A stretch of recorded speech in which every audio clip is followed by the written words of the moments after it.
La première partie de l'activité consiste à utiliser les angles qui sont donnés sur papier, que vous voyez sur l'écran, et de comparer ces angles, c'est-à-dire en fait de les ranger dans l'ordre croissant de leur mesure, en utilisant uniquement le compas et éventuellement la règle graduée.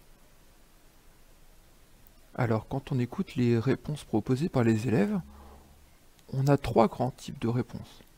La première consiste à dire, eh bien monsieur, j'ai mesuré la longueur des côtés de chaque angle et je me suis rendu compte que cet angle-ci, quand j'additionne les longueurs des deux côtés, eh bien c'est plus petit que la longueur de ces deux côtés-là. Et du coup l'angle rouge est plus petit que l'angle vert. Cette idée est rapidement mise à mal par le fait que si je prolonge les côtés de l'angle rouge n'a pas changé de forme, donc sa mesure n'a pas changé. Et si je rétrécis les côtés de l'angle vert, eh bien l'angle n'a pas changé non plus de forme, et donc sa mesure n'a pas changé. Cependant, la longueur des côtés de l'angle rouge est plus grande que la longueur des côtés de l'angle vert. Donc le rapport entre les deux s'est inversé, et cette solution n'est pas viable. Deuxième idée, des élèves m'ont dit, je ne vais pas mesurer la longueur des côtés, je vois bien que la longueur des côtés, ce n'est pas possible, je vais mesurer la longueur qui sépare les bouts des côtés, c'est-à-dire ici les longueurs des doubles flèches roses. Bon, et puis là, pareil, ça va très très vite de montrer que ce n'est pas possible d'utiliser cette méthode, puisqu'encore une fois, les flèches roses sont positionnées sur les, entre guillemets, bouts des côtés. Or, ce n'est pas possible de parler de bout des côtés ni d'extrémité des côtés, puisque par définition, les côtés d'un angle sont des demi-droites. Donc, ils ont une longueur infinie, et on voit bien ici que si je modifie mon dessin en utilisant des représentations de demi-droites qui sont plus ou moins longues, eh bien, cette double flèche rose ici est maintenant plus longue que cette double flèche rose ici. Donc de la même façon, cette méthode ne tient pas. Et puis on a un troisième type d'élève qui dit, monsieur, moi, si je ne veux pas prendre en compte la longueur des côtés, eh bien, je vais me prendre une longueur que je me suis fixée au départ, et je vais la reporter sur les côtés des angles, en partant du sommet. On peut le faire soit avec la règle, soit avec le compas.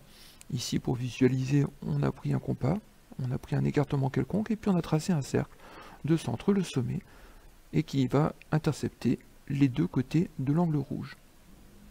On a ici deux points sur l'angle rouge, et cet écartement, je vais le reporter sur le deuxième angle. On pique le compas sur le sommet, et on a ainsi les deux autres points rouges sur le deuxième angle.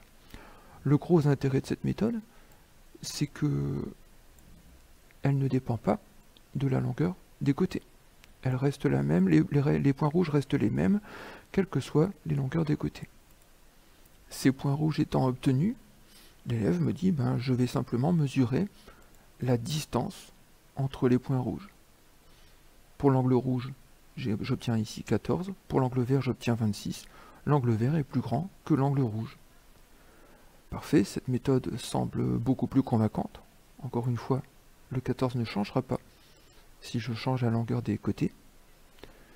Et donc, on est amené à l'étudier un petit peu plus, et on va se concentrer sur l'un des deux angles pour vérifier si elle tient encore le coup, non pas quand j'augmente les longueurs des côtés, on a vu que ça marchait, mais si je déforme un peu l'angle. Alors si je déforme l'angle de cette façon, on voit bien que l'angle s'agrandit, et la mesure qu'on a trouvée ici, je passe de 26, 27, 28, 29, plus l'angle s'agrandit, plus la mesure augmente. Ce qui est tout à fait cohérent, ce qui joue en faveur de cette mesure. De la même façon, si je rends l'angle plus petit, la mesure obtenue est plus petite. Cependant, si je continue mon processus d'agrandissement de l'angle, j'arrive ici à un moment où on obtient un angle plat, et donc on a une mesure maximale, mais si je continue le processus un peu plus loin que l'angle plat, j'obtiens des angles rentrants, Et vous voyez ce qui se passe, la mesure obtenue, et bien comme c'est la distance entre les deux points rouges, et bien elle diminue également. Alors que clairement, l'angle est en train de devenir plus grand. Donc on a un problème ici au niveau de cette mesure. À nouveau, il va falloir s'adapter et trouver une solution un peu plus fiable.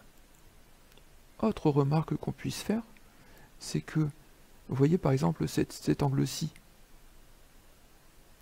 aurait une mesure de 10 unités, et puis si je reviens à cet angle-ci,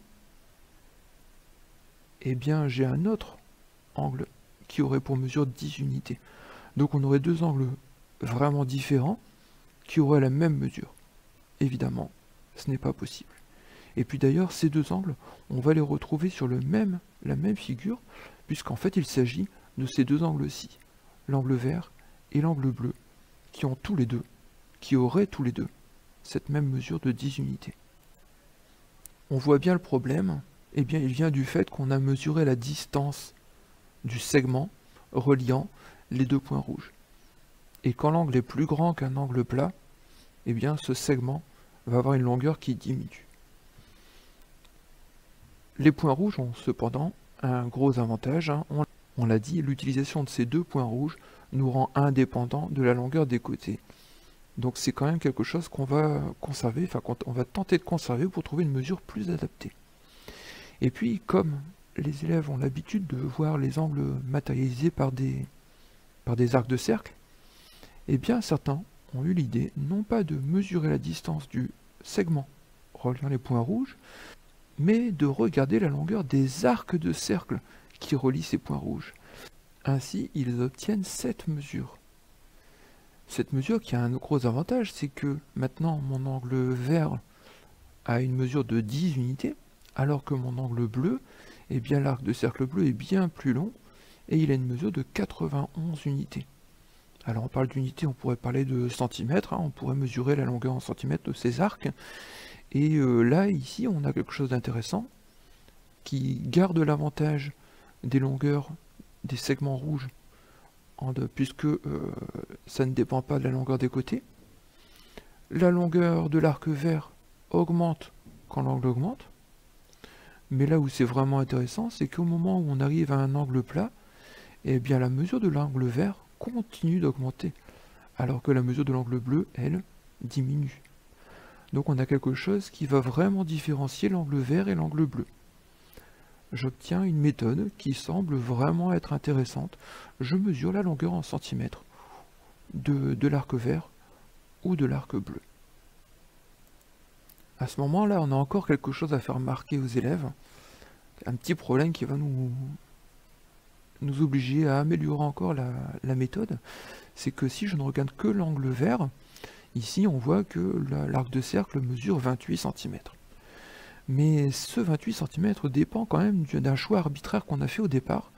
Ce choix, c'est la distance entre le sommet de l'angle et puis les deux points rouges. Là, l'écartement du compas qu'on a pris au départ. Effectivement, si j'augmente cet écartement, eh bien vous voyez que la longueur de l'arc vert, eh bien elle varie aussi. Elle grandit quand l'écartement augmente et elle diminue quand l'écartement est plus petit. Donc c'est encore un problème, c'est que le même angle peut avoir, en fonction du choix fait au départ de l'écartement, eh bien il peut avoir différentes mesures.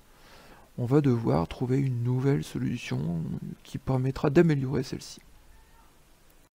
Alors on retrouve ici notre situation dans laquelle l'angle vert ici, eh bien en fonction du choix de l'écartement au départ, aura des mesures qui sembleraient différentes puisque la longueur de l'arc jaune ici est bien plus longue que la mesure de cet arc de jaune ici.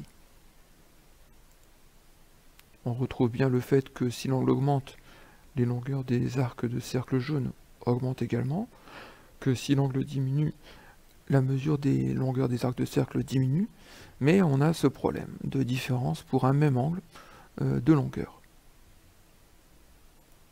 Il va donc falloir que j'arrête de regarder les longueurs des arcs de cercle jaune, mais que pour deux arcs de cercle jaune représentant le même angle, j'obtienne une même valeur. Et donc on va construire un outil qui permettra de mesurer ces valeurs. Alors à ce moment-ci de l'activité, les élèves remarquent tout de suite quelque chose et pensent tout de suite à un outil qu'ils ont dans leur cartable et qu'ils n'ont pas encore eu le droit d'utiliser depuis le début de l'année. Évidemment, ils pensent au rapporteur. Et ils savent que sur leur rapporteur, s'ils l'ont un peu regardé, eh bien il y a des graduations qui vont de 0 jusqu'à 180. En particulier, s'ils prennent ici un angle plat, ils savent que sur leur rapporteur, il y a le nombre 180. Eh bien on va donc utiliser ce fameux 180 qu'on va marquer ici tout au bout du rapporteur, à l'extrémité gauche du rapporteur, que ce soit sur le petit arc de cercle ou sur le grand arc de cercle. Et puis on va marquer également la valeur 0 si l'angle est nul. On va marquer un 0 ici sur les deux arcs de cercle. Ainsi, si je prends l'angle droit, c'est-à-dire la moitié de l'angle plat, eh bien il va falloir que je mette pour ces deux tailles d'arc de cercle, la moitié de 180, donc 90, ici, en haut du petit arc de cercle et en haut du grand arc de cercle. Et puis, si je continue, si je trace ici un angle bleu qui représente la moitié de l'angle droit, eh bien sa mesure doit être la même, que ce soit pour le grand ou le petit arc de cercle, elle doit être de 45. Et puis terminons cette partie d'activité en regardant ce qui se passe de l'autre côté. Si je coupe cet angle-là ici en deux parties, et bien puisqu'ici j'ai 90, et bien ici je vais rajouter la moitié de cet angle droit, c'est-à-dire la moitié de 90, donc 45, et 90 plus 45, ça donne 135. J'ai ainsi mes deux arcs de cercle qui sont gradués, exactement de la même façon, c'est-à-dire que pour un même angle, j'aurai ce 45 ici, j'aurai ce 90 ici, j'aurai ce 135 ici, ce 180 ici, et je peux d'ailleurs maintenant reprendre l'image de mes rapporteurs, et on voit bien ici que le 45 correspond exactement à la mesure qui est indiquée ici sur la graduation qui est la plus proche du centre de chacun des rapporteurs. Ici le 0 correspond bien au 0 du rapporteur jaune, et il correspond également au 0 du rapporteur gris, qui est lui beaucoup plus petit. De la même façon, le 45 ici correspond au 45 ici sur le rapporteur gris, le 90, le 135, le 180. On a à chaque fois des graduations qui sont alignées avec le centre des arcs de cercle, et d'ailleurs ce centre des arcs de cercle, on va reprendre la même terminologie pour dire que ce sont les centres des deux rapporteurs. Alors on l'a compris, ces nombres 0, 45, 90, 135 et 180, et puis tous les autres qu'on va introduire après, ne sont pas des longueurs, puisque ce sont les mêmes pour le grand ou pour le petit rapporteur.